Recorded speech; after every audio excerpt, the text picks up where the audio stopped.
Here's John.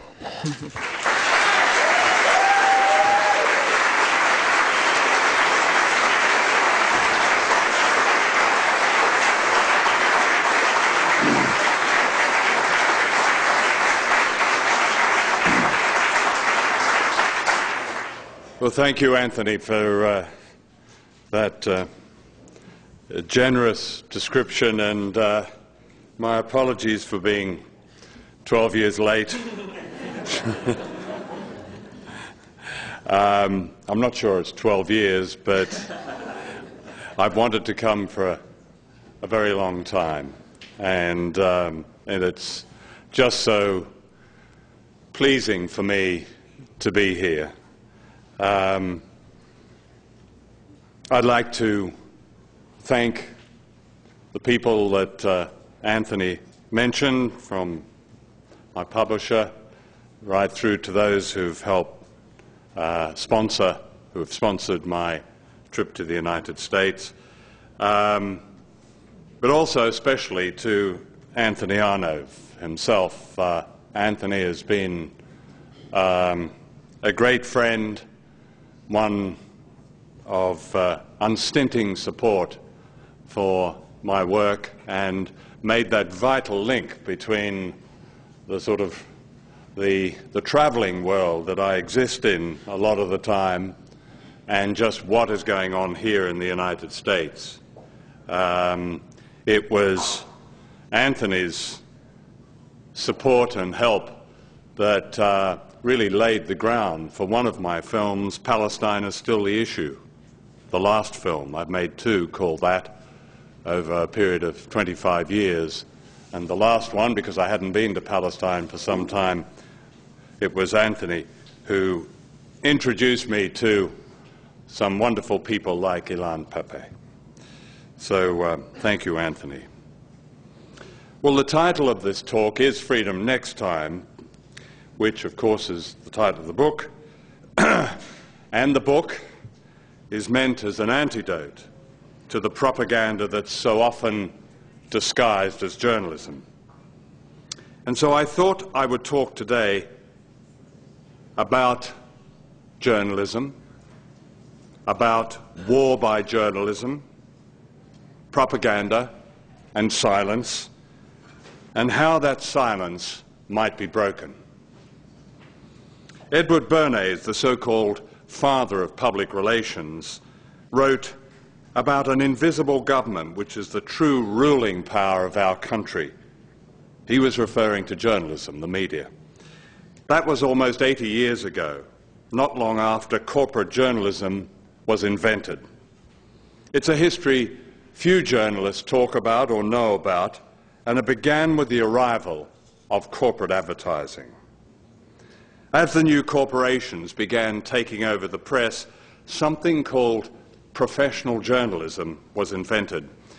To attract big advertisers, the new corporate press had to appear respectable, pillars of the establishment, objective, impartial, balanced.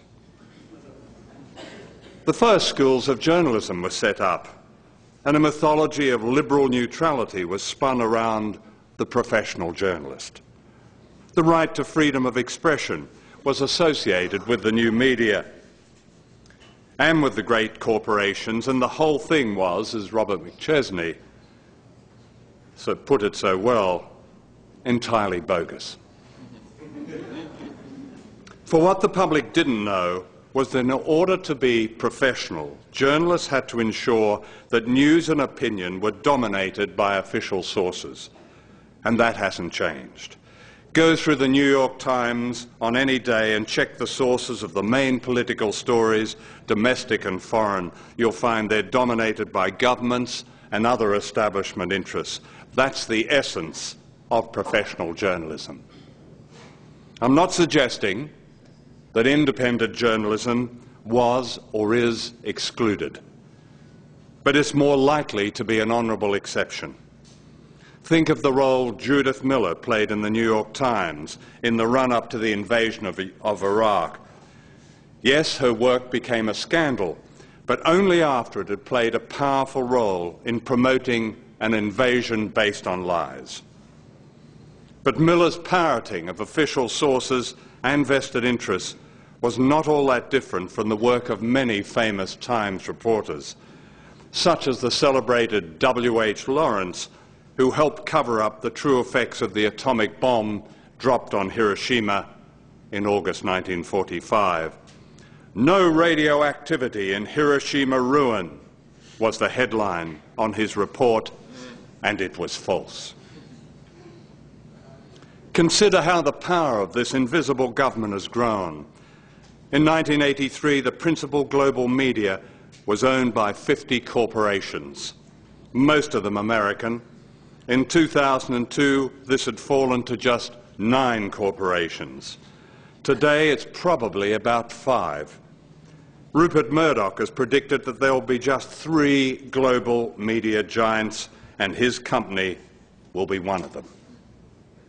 This concentration of power is not exclusive, of course, to the United States. The BBC has announced it's expanding its broadcasts to the United States because it believes Americans want principled, objective, neutral journalism, for which the BBC is famous. They've launched BBC America. You may have seen the advertising. The BBC began in 1922, just before the corporate press began in America. Its founder was Lord John Reith, who believed that impartiality and objectivity were the essence of professionalism. In the same year, the British establishment was under siege. The unions had called a general strike, and the Tories were terrified that a revolution was on the way. The new BBC came to their rescue.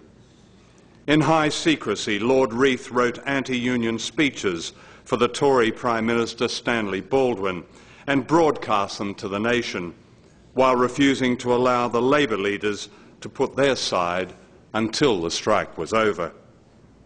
So a pattern was set. Impartiality was a principle to be suspended whenever the establishment was under threat. And that principle has been upheld ever since. Take the invasion of Iraq. There are 2 studies of the BBC's reporting. One shows that the BBC gave just 2% of its coverage of Iraq to anti-war dissent. 2%. That's less than the anti-war coverage of ABC, NBC, and CBS. A second study by the University of Wales shows that in the build-up to the invasion, 90% of the BBC's references to weapons of mass destruction suggested that Saddam Hussein actually possessed them, and that by clear implication, Bush and Blair were right. We now know that the BBC and other British media were used by the secret intelligence service MI6 in what they called Operation Mass Appeal. MI6 agents planted stories about Saddam's weapons of mass destruction, such as weapons hidden in his palaces and in secret underground bunkers. All these stories were fake. But that's not the point. The point is that the work of MI6 was unnecessary, because professional journalism on its own would have produced the same result. Listen to the BBC's man in Washington, Matt Fry, shortly after the invasion. "There is no doubt," he told viewers in the UK and all over the world, "that the desire to bring American values to the rest of the world, and especially now in the Middle East, is now increasingly tied up with American military power." In 2005, the same reporter lauded the architect of the invasion, Paul Wolfowitz, as someone who believes passionately in the power of democracy and grassroots development. That was before the little incident at the World Bank. None of this is unusual. BBC News routinely describes the invasion as a miscalculation, not illegal, not unprovoked, not based on lies, but a miscalculation. The words mistake and blunder, a common BBC News currency, along with failure, which at least suggests that if the deliberate, calculated, unprovoked, illegal assault on defenceless Iraq had succeeded, that would have been just fine. Whenever I hear these words, I think of Edward Herman's marvellous essay about normalising the unthinkable. For that's what media cliched language does and is designed to do. It normalises the unthinkable of the degradation of war, of severed limbs, of maimed children, all of which I've seen. One of my favourite stories about the Cold War concerns a group of Russian journalists who were touring the United States. On the final day of their visit, they were asked by their hosts for their impressions. "I have to tell you," said the spokesman, "that we were astonished to find, after reading all the newspapers and watching TV day after day, that all the opinions on all the vital issues are the same. To get that result in our country, we send journalists to the Gulag. We even tear out their fingernails. Here you don't have to do any of that. What's the secret?" Oh. What is the secret? It's a question seldom asked in newsrooms, in media colleges, in journalism journals. And yet the answer to that question is critical to the lives of millions of people. On August the 24th last year, the New York Times declared this in an editorial: "If we had known then what we know now, the invasion of Iraq would have been stopped by a popular outcry." Unquote. This amazing admission was saying, in effect, that journalists had betrayed the public by not doing their job and by accepting and amplifying and echoing the lives of Bush and his gang instead of challenging and exposing them. What the Times didn't say was that had that paper and the rest of the media exposed the lies, up to 1 million people might be alive today. That's the belief now of a number of senior establishment journalists. Few of them, they've spoken to me about it, few of them will say it in public. Ironically, I began to understand how censorship worked in so-called free societies when I reported from totalitarian societies. During the 1970s, I filmed secretly in Czechoslovakia, then a Stalinist dictatorship. I interviewed members of the dissident group Charter 77, including the novelist Zdeněk Urbánek, and this is what he told me. I quote him: "In dictatorships, we are more fortunate than you in the West in one respect. We believe nothing of what we read in the newspapers and nothing of what we watch on television because we know it's propaganda and lies."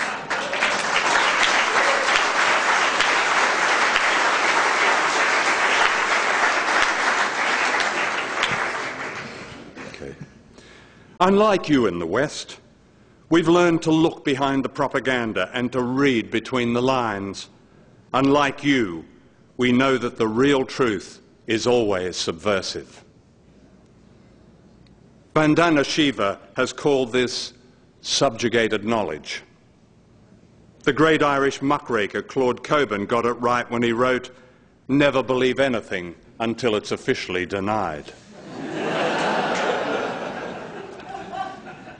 One of the oldest cliches of war is that truth is the first casualty.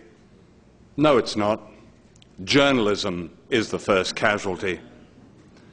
When the Vietnam War was over, the magazine Encounter published an article by Robert Elegant, a distinguished correspondent who had covered the war.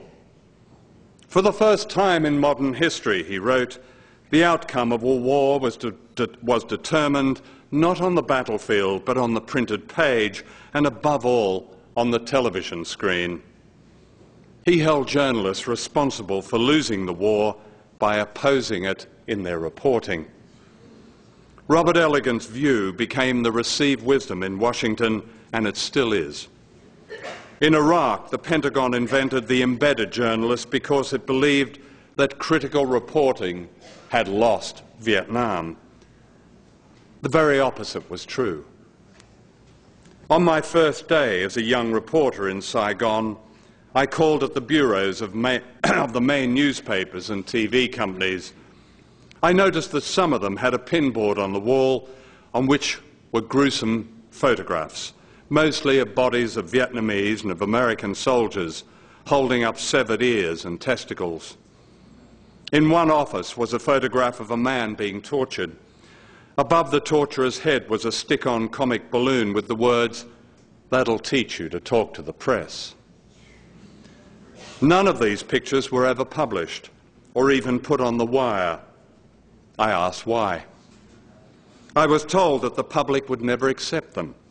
Anyway, to publish them would not be objective or impartial. At first I accepted the apparent logic of this.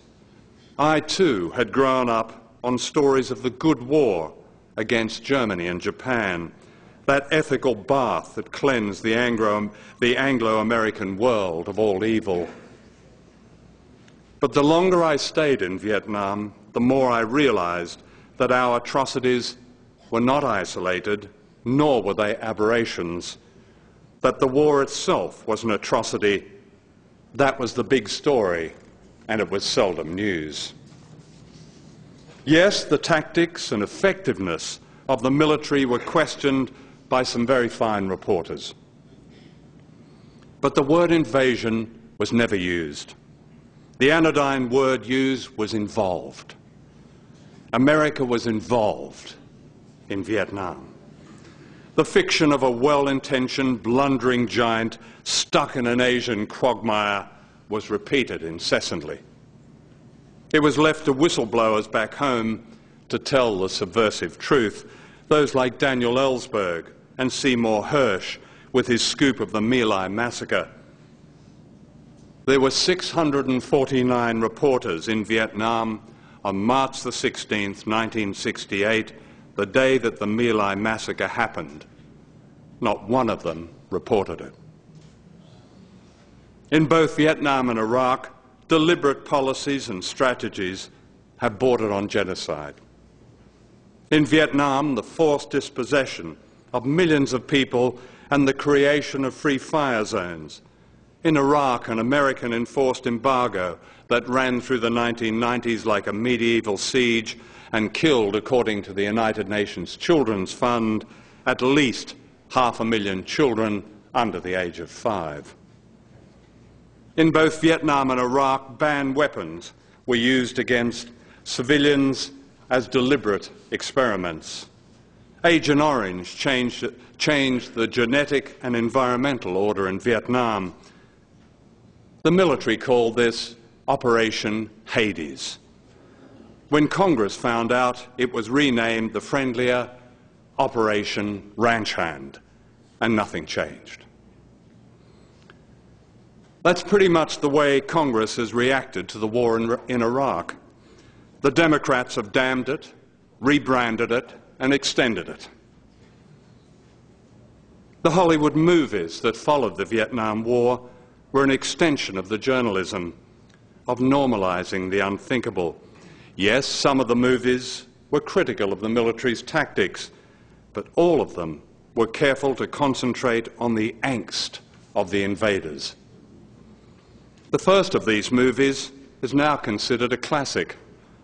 It's The Deer Hunter, whose message was that America had suffered, America was stricken, American boys had done their best against Oriental barbarians. The message was all the more pernicious because The Deer Hunter was brilliantly made and acted. I have to admit it's the only movie that has made me shout out loud in a cinema in protest.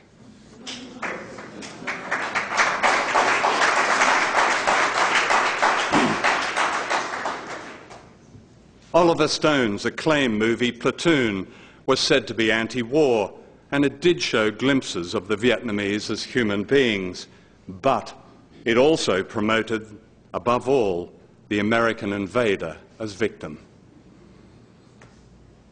I wasn't going to mention the Green Berets when I sat down to write this, until I read the other day that John Wayne was the most influential movie star who ever lived. I saw the Green Berets starring John Wayne on a Saturday night in 1968 in Montgomery, Alabama.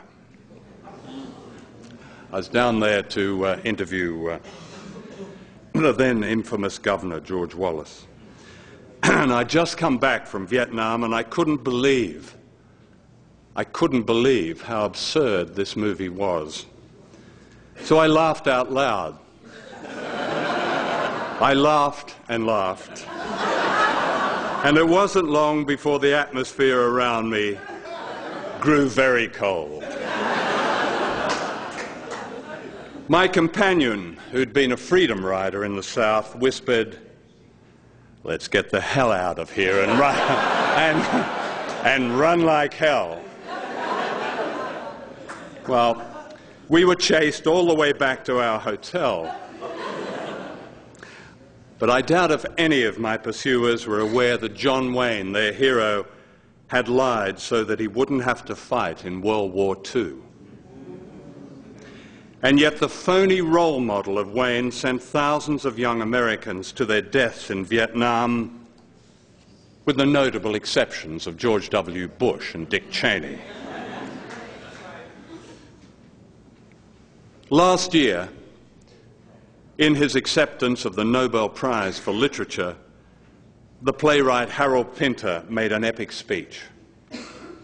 He asked why, and I quote him, "The systematic brutality, the widespread atrocities, the ruthless suppression of independent thought in Stalinist Russia were well known in the West, while American state crimes were merely superficially recorded, let alone documented."